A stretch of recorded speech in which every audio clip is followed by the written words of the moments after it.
And Shane's joined us now, has he? Yeah, this is Shane Jones from Honiara.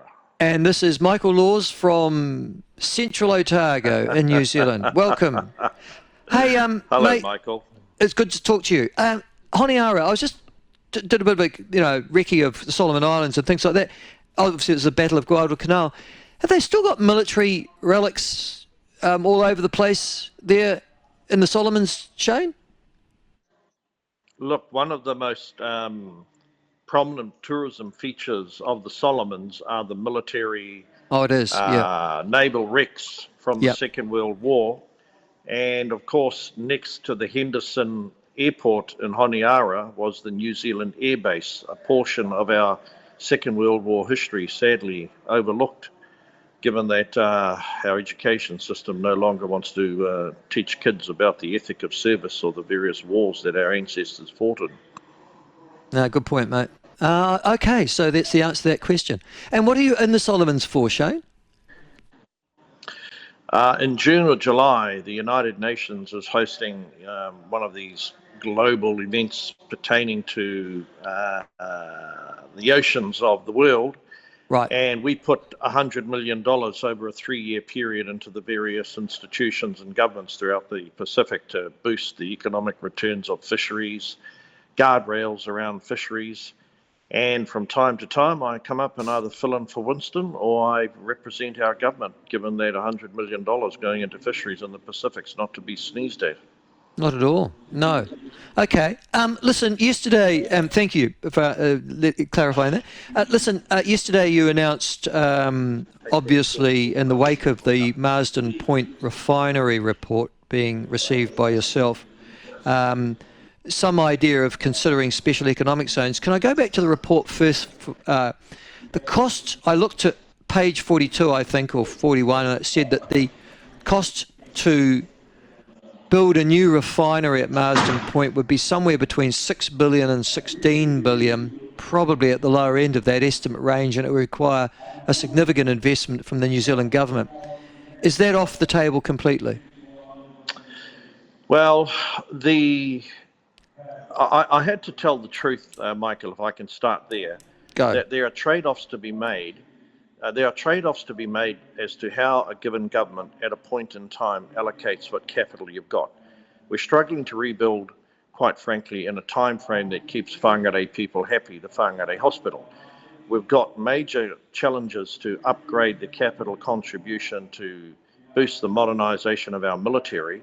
So I felt it was important to be upfront and say to Kiwis, although we campaigned on reopening the refinery, we didn't perhaps appreciate how dire our fiscal situation was.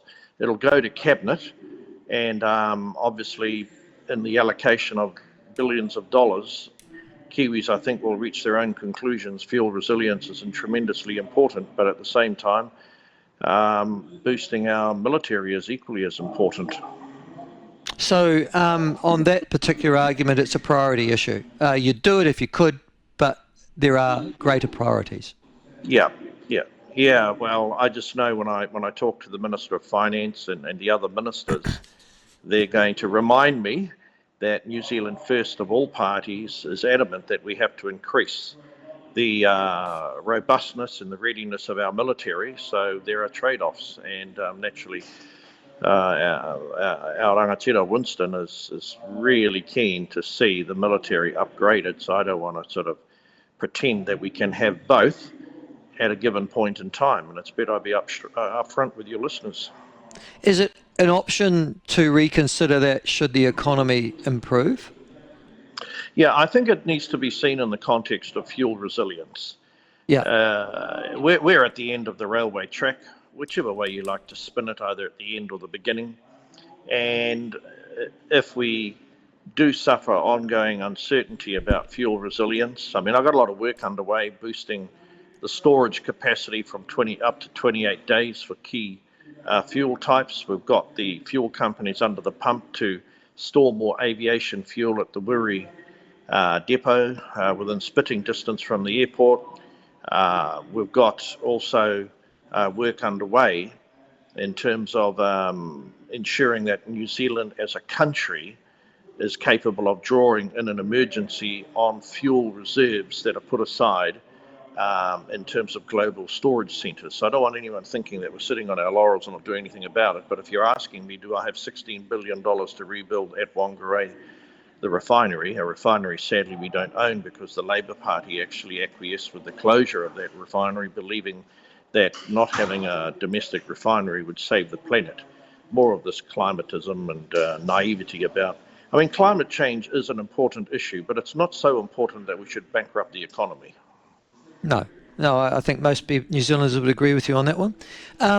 Having said that, you then mentioned that it was quite an interesting segue into the idea of special economic zones. Now, can I tell you, back in 1996, when I wrote the first policy for Winston for the very first election for New Zealand First, we borrowed that or liberated that particular policy from the then British government, who were looking to rejuvenate depressed provincial areas by creating special economic zones, and in essence to give them some tax breaks and incentives for companies to go and locate there.